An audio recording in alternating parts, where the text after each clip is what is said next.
This is an occasion to celebrate the culture, traditions, and history of Asian Americans and Pacific Islanders in the United States. And this special month has been celebrated since 1978. This year's theme is Walk Together, Embrace Differences, and Build Legacies, a theme well representing the culturally and linguistically diverse racial group of AAPIs. President Barack Obama also issued a presidential proclamation last month reaffirming his pledge to support and invest in AAPI communities and create more opportunities for the young people. Now, as for today's celebrations, we have prepared remarks by our senior VOA management and invited a keynote speaker. And coincidentally, all of the speakers today are Asian American women with great achievements. And I really look forward to hearing from them. Now, first, let me introduce our very special VOA's new Deputy Director, Sandy Sugawara. Now, Ms. Sugawara is an award-winning journalist who freshly joined VOA 2 weeks ago. We're looking forward to the wealth of experience and wisdom she will bring to our organization, who spent more than 3 decades in journalism and played a leading role in transforming the Washington Post newsroom to a data-driven digital operation. Now, please welcome Ms. Sandy Sugawara with a big round of applause. Thank you.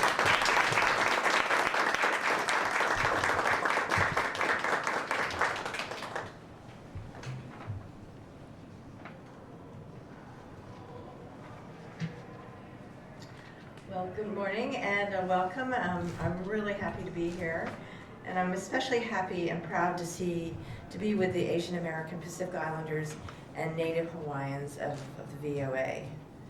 With the tales of migrants and immigrants so much in the news these days, it seems like a really good time to celebrate our heritage, the good and the difficult. I'll tell you a little bit about my heritage. My grandparents were immigrants from Japan, and my grandparents and my parents were in the relocation camps. They were in Camp Amachi, which was in Grenada, Colorado, and their families lost almost everything. Yet they rebuilt their lives, and they've contributed much to this country, and I think that many of you probably have similar stories, and I'd love to hear them sometime. But I think it's that diverse background that helps us really contribute to this country.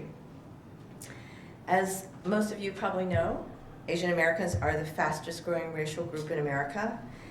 Because we come from so many countries, we have many differences, but we also have much in common. And it's the commonalities, I think, that we can use to help each other, and also we can use to help become a leading voice in this country and to help shape this country.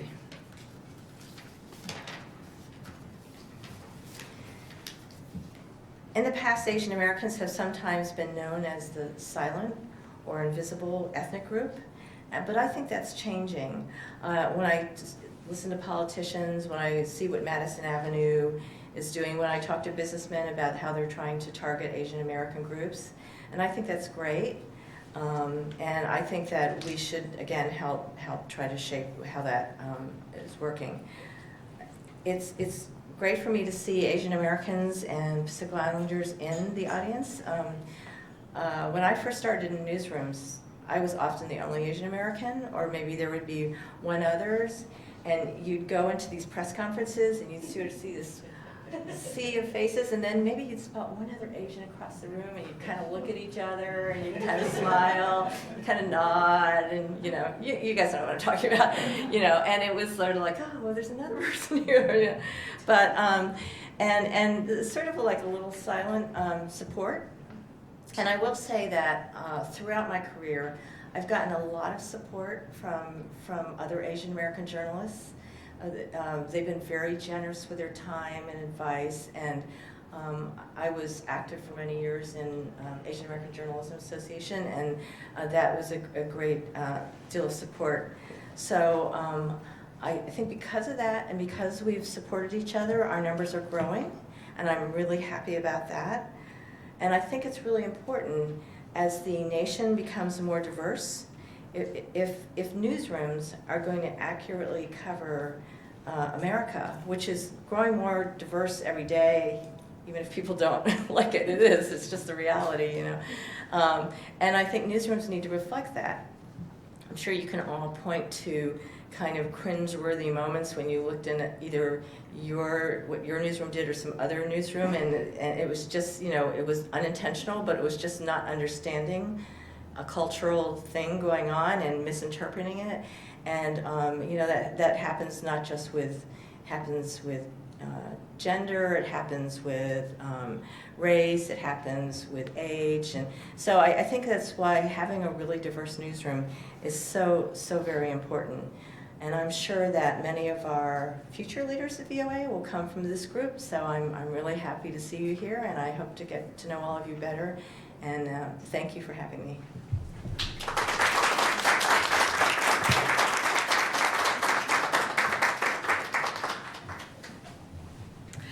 Thank you, Sandy, for sharing your experience. I look forward to your support to our other Asian reporters, including myself. Now, the highlight of our event is a speech by our keynote speaker, Helen Wan. Ms. Wan is a frequent speaker on advancing diversity and inclusion in corporate America. Ms. Wan is a lawyer and in 2014 wrote a book called The Partner Track, a story of a young Asian American woman working up the ladder at a prestigious corporate law firm. Now, after listening to Ms. Wan, we'll have a brief Q&A session. Now, please give a round of applause to Ms. Wan. Thank you.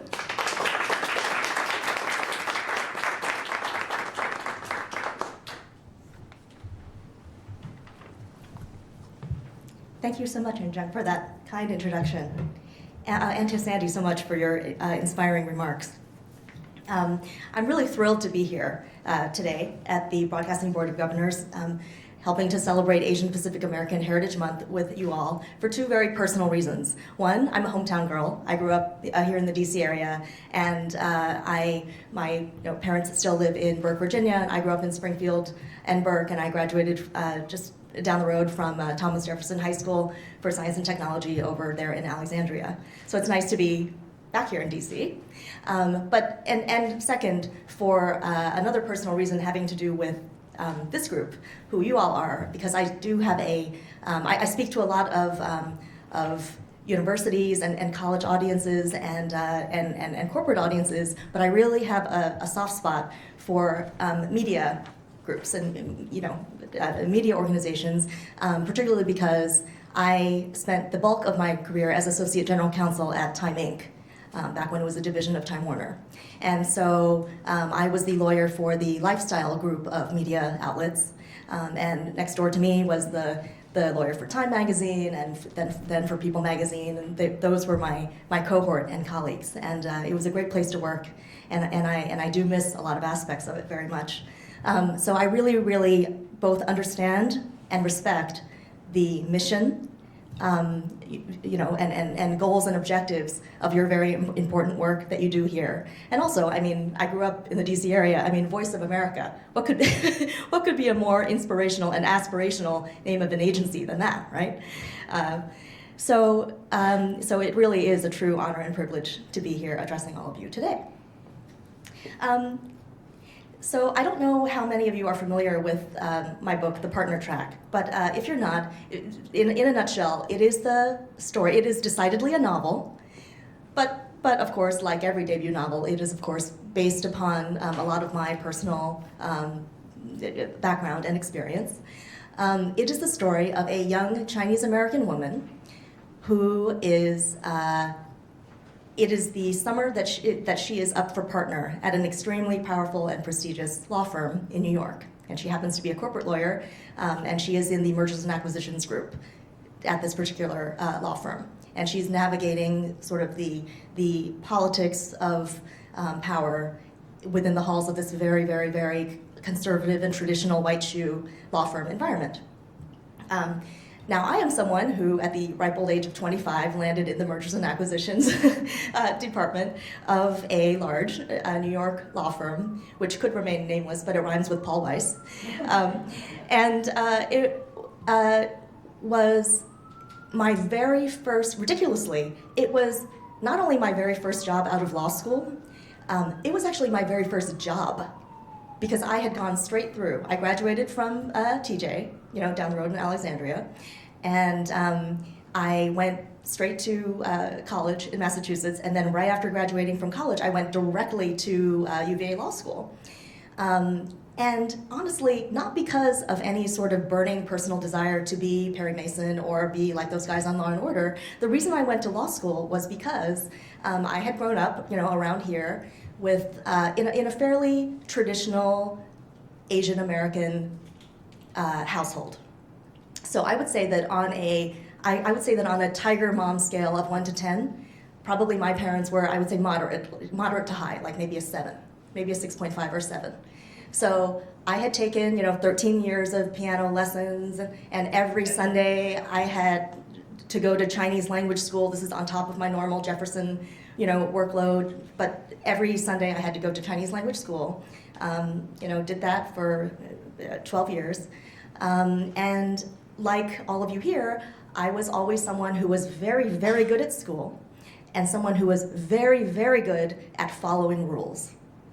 Sussing out what the rules were, and then following them to the letter. And that worked for me all through high school, all through college.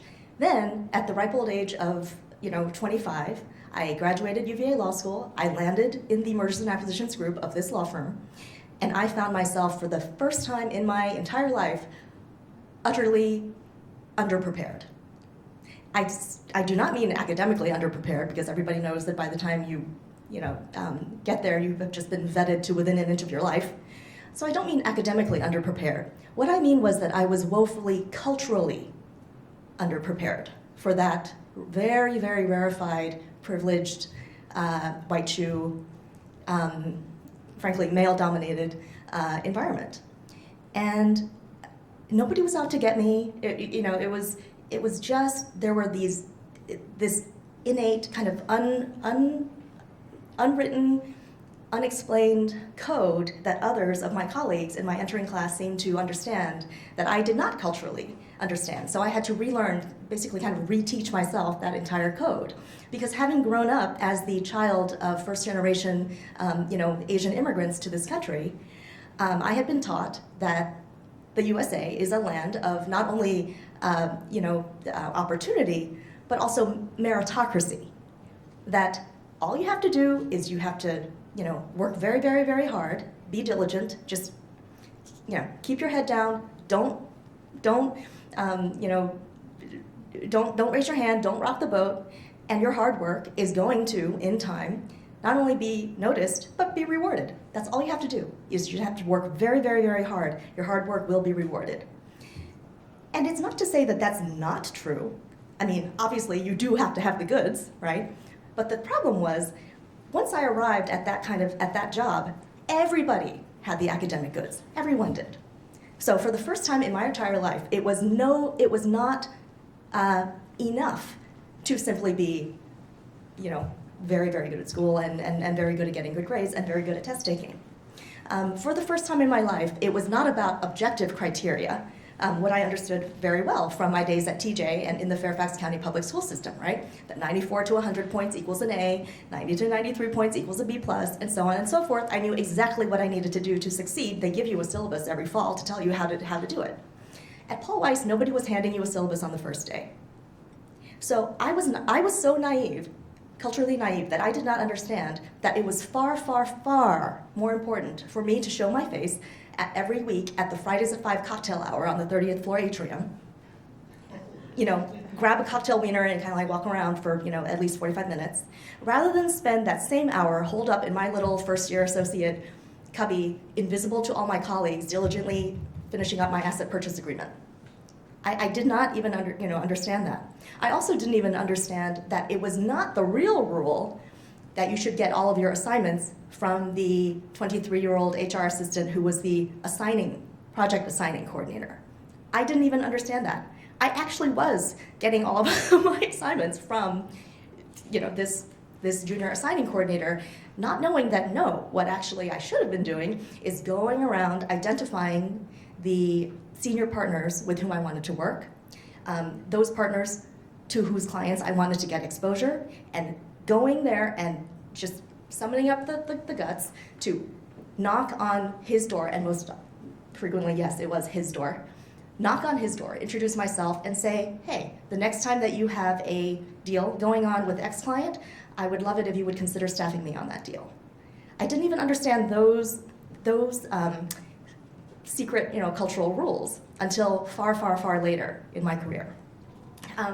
So, diligent, little law student that I was, I started realizing that there were very noticeable and predictable patterns of who was sinking and who was swimming, who was succeeding, who was failing, who was somehow just getting invited to certain lunches, who was not, who was getting kind of taken under the wing of very, very, very powerful mentors and sponsors within the organization, and who was not.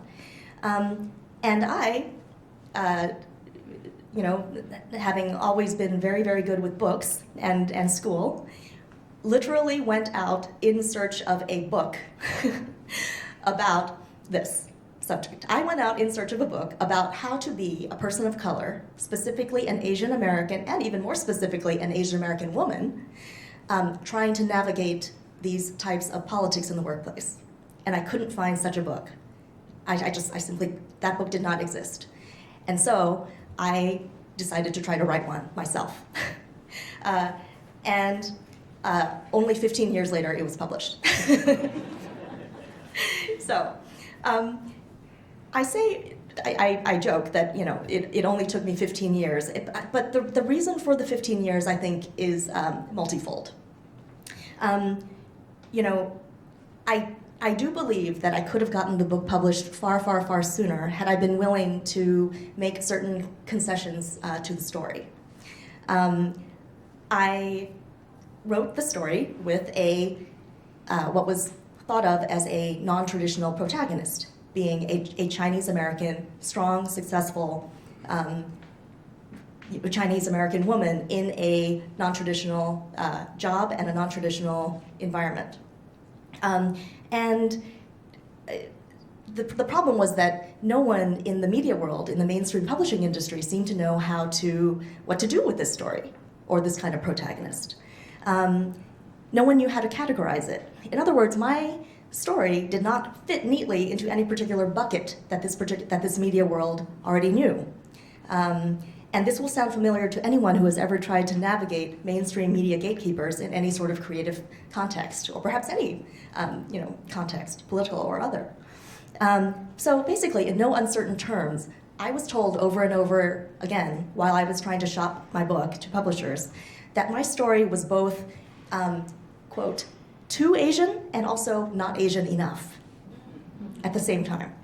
I'll tell you what I mean. So first of all, it was about this young, confident, Asian American woman lawyer at a very powerful and prestigious law firm. That alone made it different from anything that a lot of, mainstream media gatekeepers had heard of or dealt with before. They told me they knew how to sell and market John Grisham.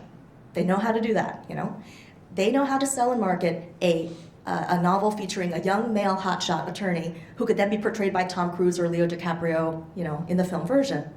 But they did not know what to do with a strong and successful Chinese American woman character trying to navigate this law firm. And they worried, who's the audience for this? Who's going to buy this book? Is it lawyers? Is it women? Or is it Asian American women? Is it women of color? Who is going to read this book? They worried. Second, they weren't even sure what kind of, quote, Asian story this was. When I asked them, well, what do you mean by what do you mean by that? What is an Asian story to begin with? They told me, well,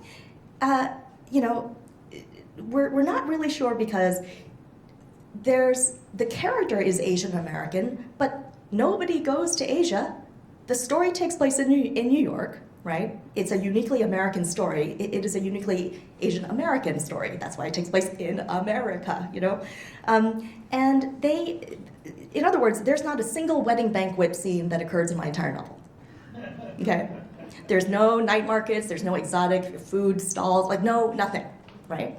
And people didn't know what to do with this. And so agents and editors had, at the beginning of the process, suggested to me, listen, we love the writing of this book. The topic is very interesting. It's timely. Would you be willing to make some concession, some plot tweaks, some tweaks to the story? And I said, well, what? Lay it on me. What are you talking about? What kind of tweaks? And they said, well, for example, what if your main character got sent to the Hong Kong office? Then they could have all sorts of colorful adventures. Like what? And I just thought, no. This is an American dream story. Okay, it's a uniquely Asian American story. Nobody in my book is getting sent to the Hong Kong office.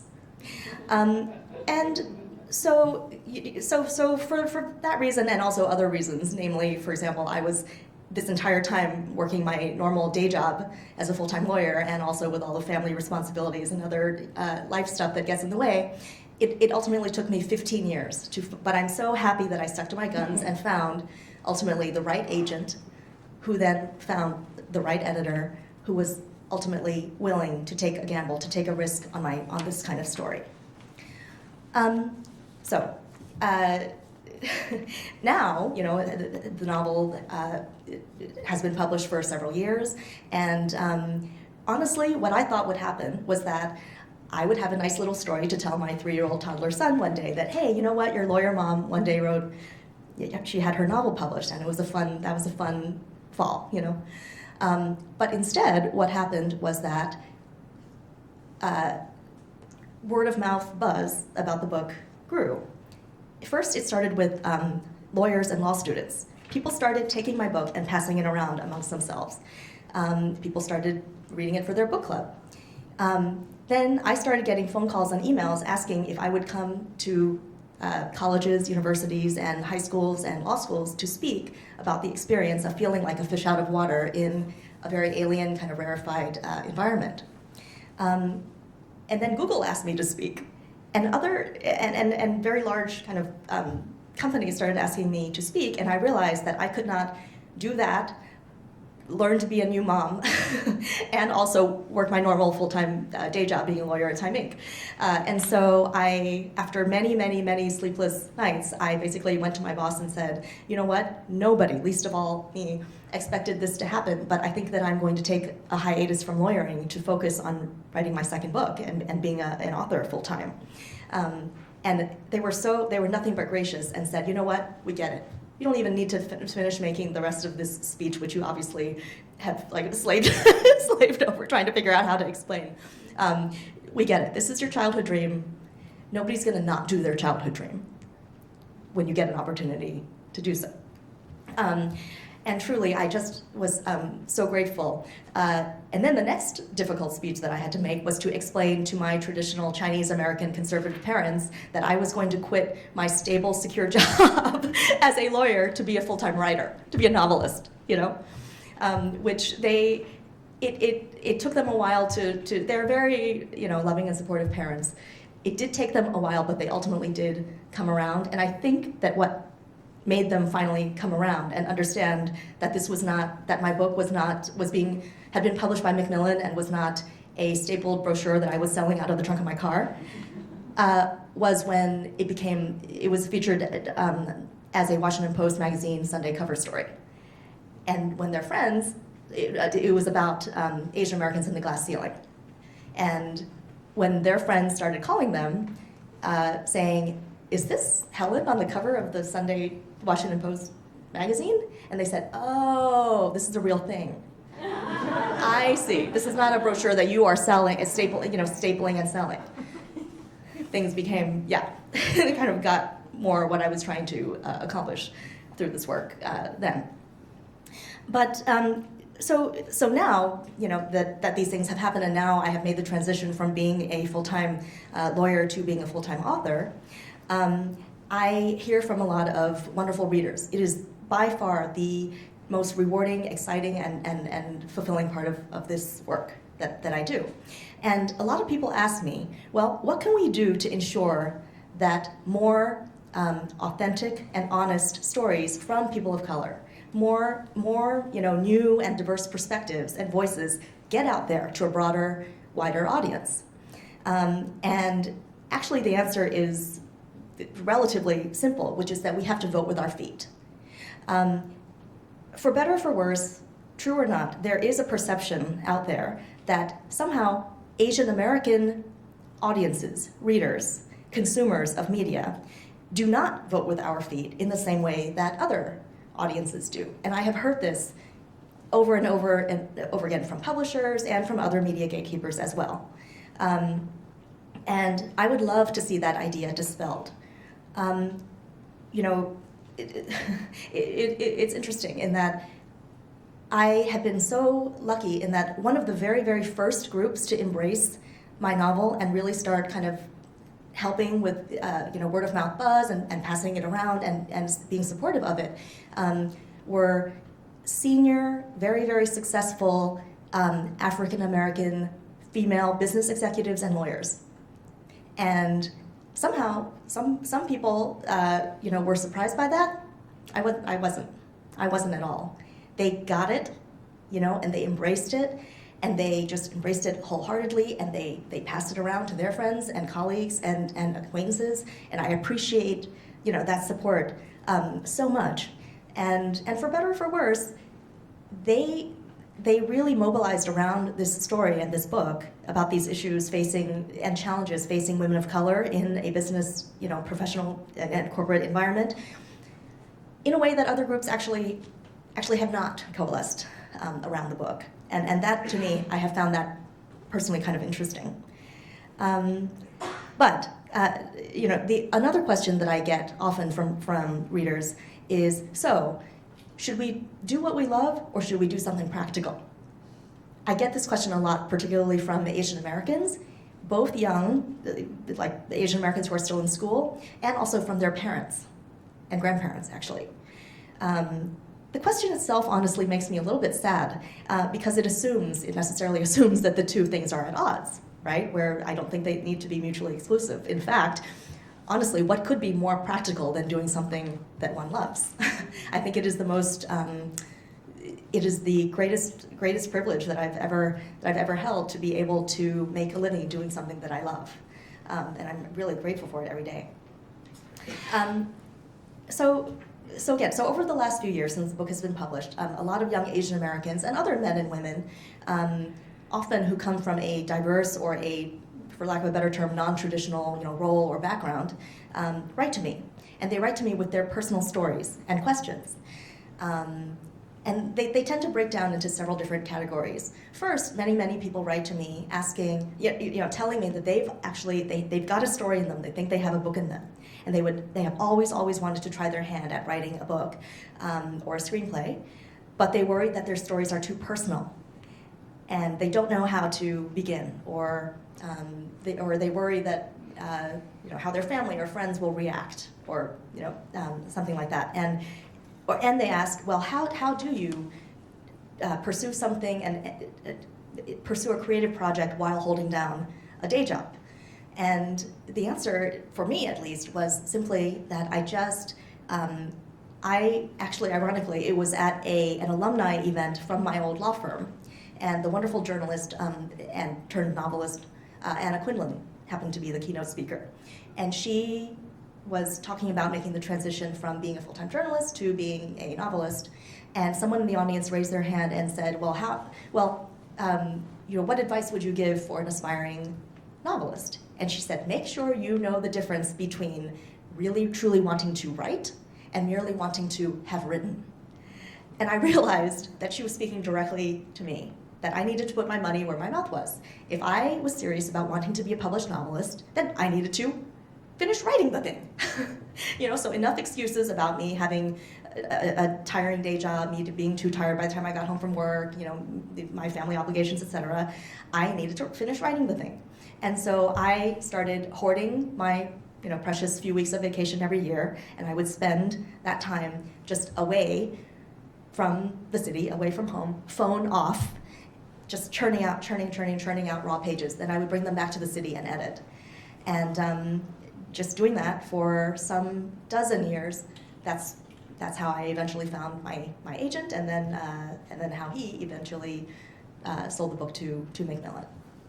The second question that I get from a lot of readers is, or the second actually personal story that I hear from a lot of, especially Asian American readers, is they tell me that after reading my book, they have decided that their heart really isn't in med school or law school or engineering or accounting. And actually they've always wanted to pursue something more creative, and that they are going to do it, that they're going to make a career change.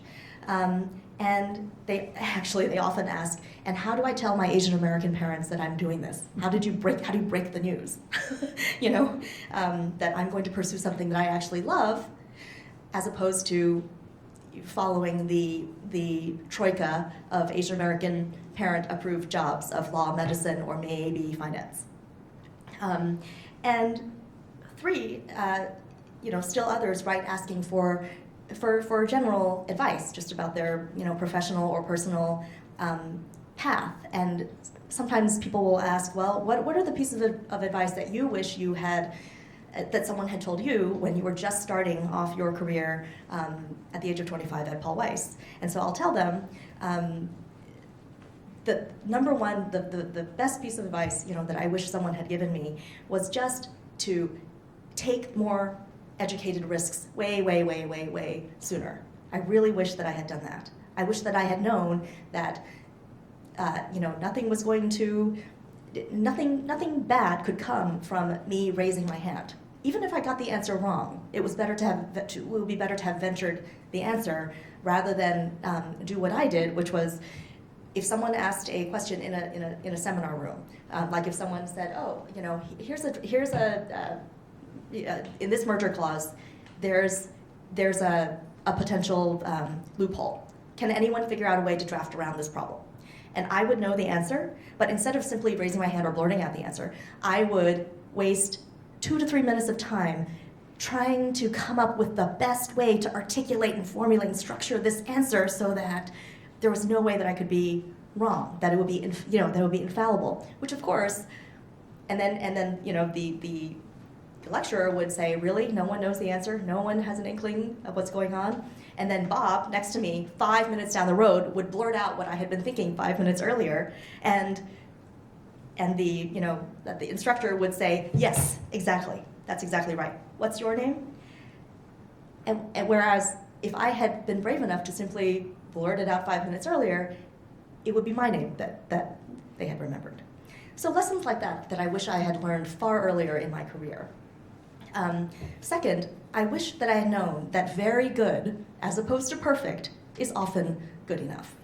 I think that this afflicts a lot of Asian Americans of my generation, and still even now, that we're so busy following the trail of breadcrumbs. I never stopped to take the time.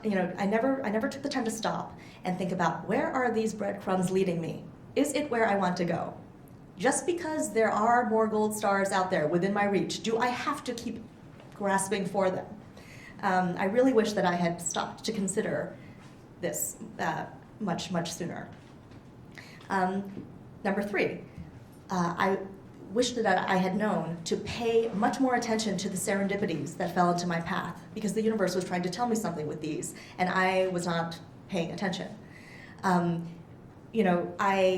It had always been my childhood dream to be a writer, but I just didn't think that when the immigrant story is so part of my part of your upbringing, moving to New York and trying to find yourself as a writer just isn't really, it's just not practical. It's just not an option that I truly considered.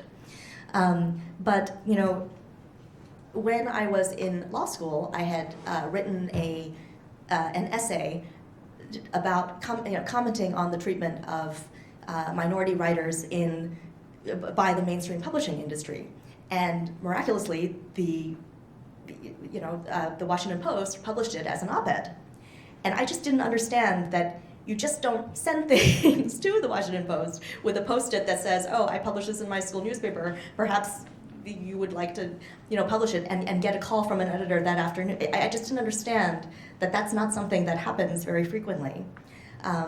It was an opportunity that fell into my lap, and I didn't understand how to take advantage of it, and only 16 years later, did I get my next thing published? So this is something that I tell young people all the time. Really pay attention to the serendipities and opportunities that fall into your path. Take advantage of them. Do not let them fall by the do not waste them. And finally, that, again, something that afflicts a lot of Asian Americans, that modesty is a good thing, but only in moderation.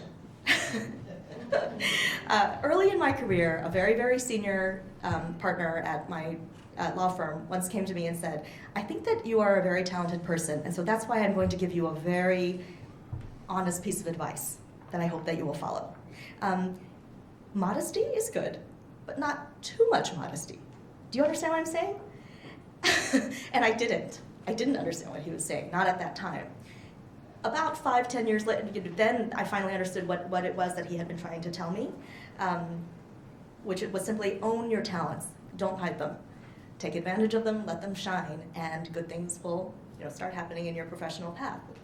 In other words, bringing your authentic self to work is something that I wish that I had understood much sooner.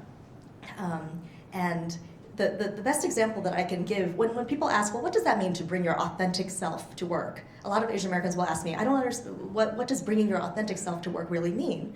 And I tell them the story about a summer country club outing that my law firm held. And it was held every summer at this Westchester country club. And there was an evening of skits called the Law Review, REVUE, with kind of musical sketch comedy, similar to SNL, style sketches.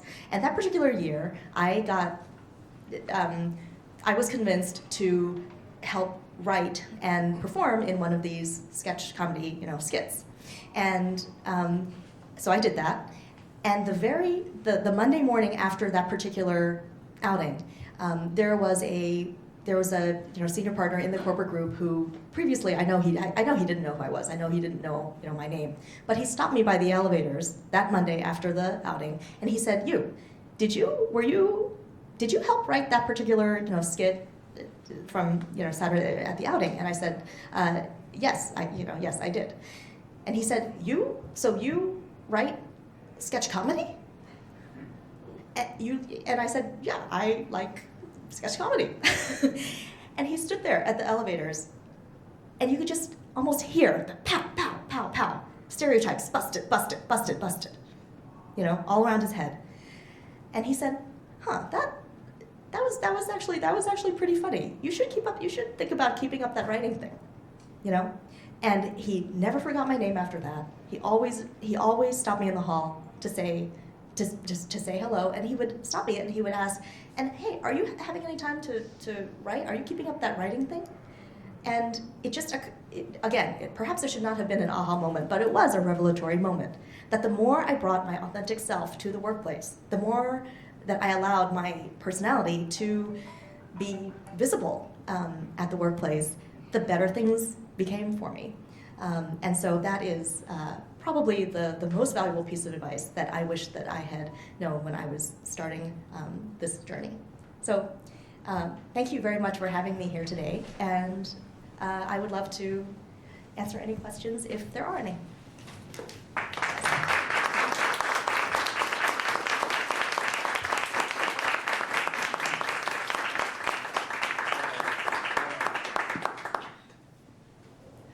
Please raise your hands, and I will go around with the mic. And yes. Hi. Oh. Hey, Helen. Hi. How are you, Fritz? It's nice to see you. We went to high school together. Yeah. Small world. Well, congratulations on your book. Oh, thank you. And wonderful new path that you're taking. Thank you. I'm wondering if you could share, as a writer, as someone in the industry, in the creative sector now, what you think portrayals of Asians and Asian Americans are in the media and entertainment Yes. today, and if it's better, worse, same? Yes. No. First of all, I want to know what sunscreen you use, because you look exactly the same way you did in high school. You haven't aged at all. Wow. So that's impressive. But it's a very important question that you ask, and also obviously extremely, extremely timely because of various discussions that are happening right now about casting in communities of color, and all of these very, very timely and provocative conversations are happening, and also with everything that happened at the Oscars. I'm sure you saw, that very much talked about Chris Rock, joke that, and I'm sure everybody here knows what I'm talking about, but where there was a joke about the accountants who tally up the votes for the Academy Awards, and they brought out these kids, and so it's a very timely question. I do think that progress is being made, but it is frustratingly glacial, right? I mean, at least you do see prime time shows now. Whether or not you like these shows or like the writing of these shows, this is a separate question. But even the fact that these shows have been greenlit for prime time, I think, is some sort of small victory and in the right direction. Casting, though, I think still remains the biggest problem.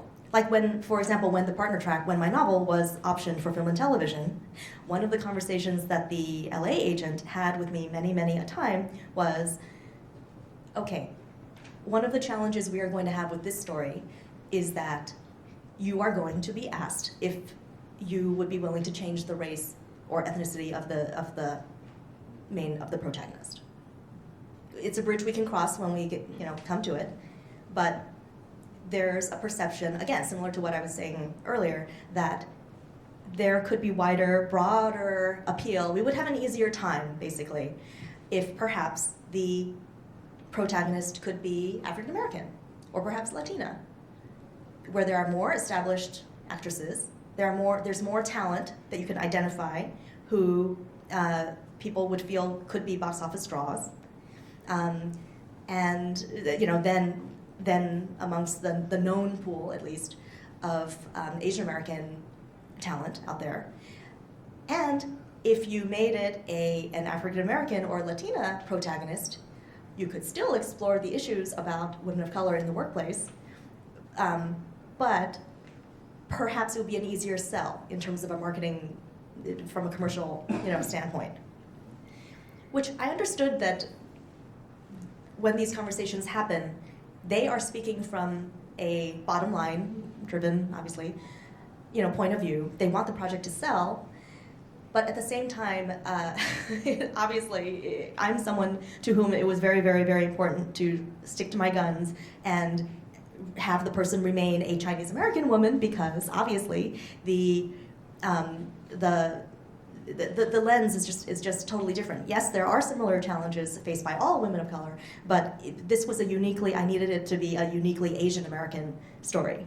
So basically, to make a very long story short, I do think some progress is being made, but it still is frustratingly slow. And part of that is not only the perception that I talked about earlier, that for whatever reason Asian American audiences do not vote with their feet in the same way as other audiences, but number two, that there is a perception, for better or for worse, that there isn't a wide enough pool of marketable, meaning box office draw type, Asian American talent out there, known already, to helm such a project. So.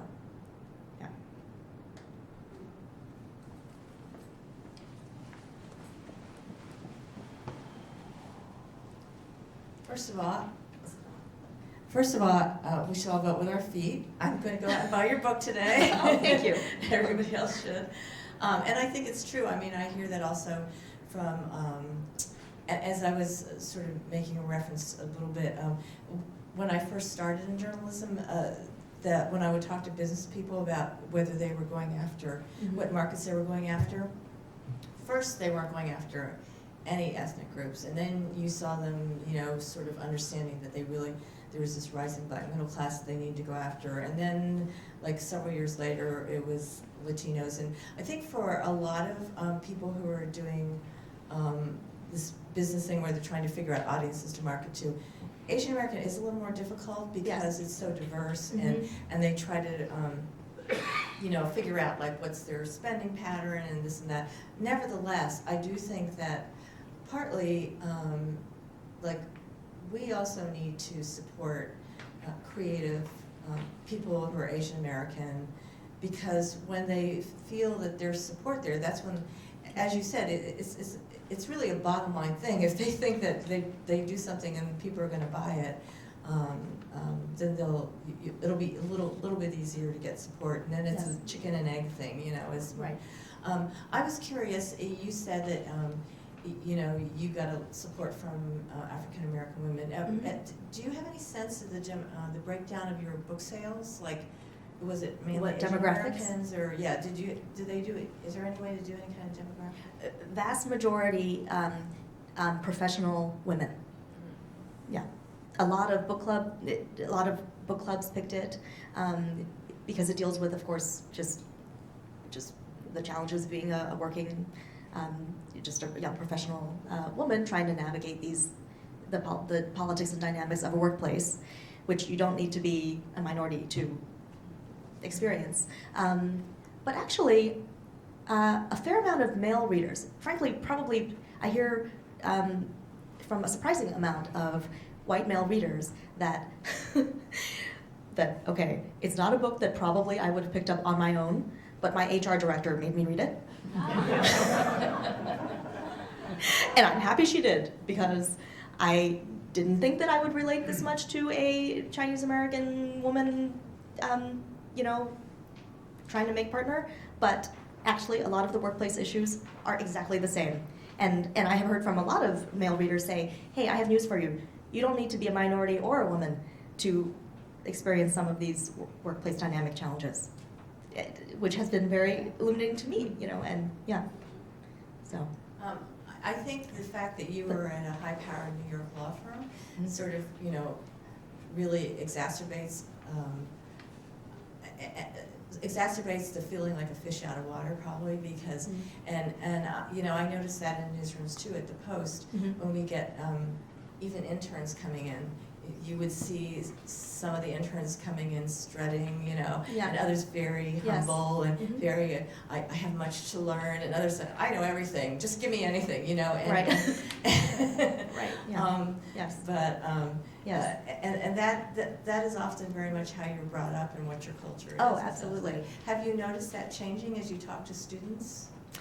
I do, and that is because I think just the gradual evolution of the legal profession and similar professions itself are becoming. I can see that law firms, at least the young entering classes of law firms, are becoming more diverse. There are more women actually graduating from law school now than men, actually, and so it's not. But I hear over and over and over from the chairman of of the nation's top law firms that they no longer have a recruitment problem at all. It's the retention and promotion and advancement problem. It's that at the C-suite level there still aren't the numbers where they would like to see them. But recruitment itself in the entering classes is no longer their issue, which is a small which is a step obviously in the right direction. Yes. And you raise a great point too, which is that it is as much, perhaps if not more so, about socioeconomic class as it is about gender or race. And that is something that I have learned from reader mail. That when I was talking earlier about, sometimes I will get a mail from, people who like the people say, my HR director, they're half joking, my HR director made me read your book. But one person told me a very poignant story about, he said he is the chairman of a very, very top, actually DC law firm, and he said, to look at me, you would think probably that I came from some sort of, patrician, New Englandy, waspy background, right? And he said, no, I put myself through Harvard Law School driving a cab, actually. I was the first person in my family to go to college, much less law school. And he told me the story of when he was almost graduating law school, and he had been recruited by basically every firm, and he picked one, and he was terrified because the hazing ritual was to go to one of these golf outings. He had never picked up a golf club in his entire life. And now he was going to be pitted in this athletic contest with his new boss and colleagues. No, And he was terrified, and he said that was, talk about being a fish out of water. I totally could relate to every feeling in this book, in this story. And then he told me another very poignant story about at that particular outing, very similar to the country club outing where Ingrid, my protagonist, there's a scene very similar to this, the one that he describes, where he said, and the outing, at the outing, there was a big dinner, a big boozy dinner, where all of the white male, and of course this was way back in the, I guess, late 50s, so all the recruits were in fact other white men like himself, and he said everybody had to put our names in a hat, and one name would be drawn out, and that guy had to lead all the other guys in a round of your college drinking song. And everybody else had gone to the Ivies, and he had gone to some a Midwest state university where he'd put himself through school, and he said, I was going to be the laughingstock. I was going to be humiliated if my name got drawn out of that hat. And he was describing those emotions to me, and he said, now luckily, I was not the one whose name got drawn out of the hat, and so the guy from Princeton was in fact able to lead, fulfill that tradition. But he said, and he said now that he leads this top national law firm, he said, I put an end to that. We do not have athletic contests. We do not have firm outings at golf clubs.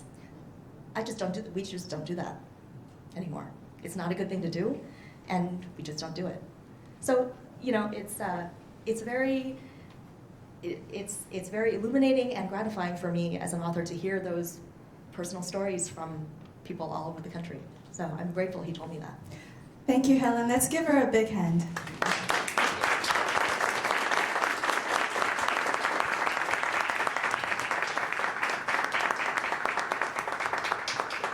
Yes, we're running out of time. Our closing remarks will be from our language programming director, our very own Kula Chow. Thank you.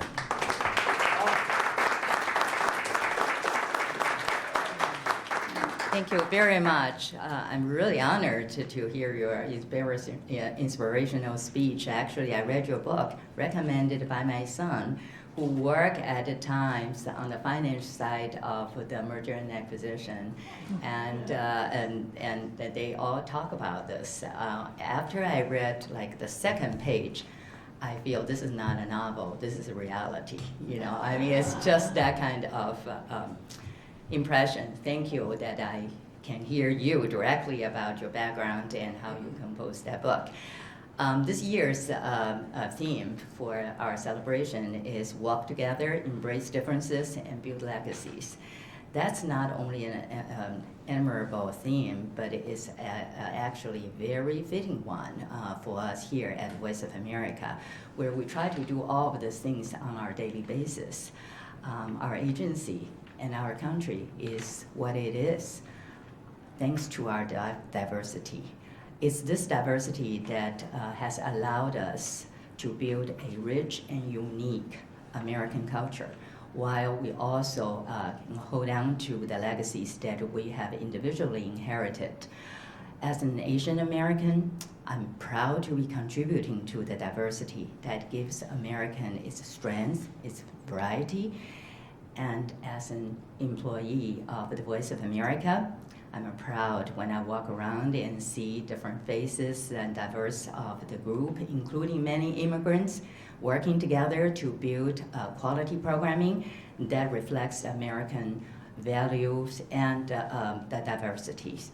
So we still have problems in our agency as well as in our society, in our country. But as we head out, I'd like to encourage you to just look around and take notice of those faces, the difference, that the diversity around us, to look at how and what we have all managed to accomplish as a group, as the ingredients of the Voice of America. It's very inspirational. Thank you very much.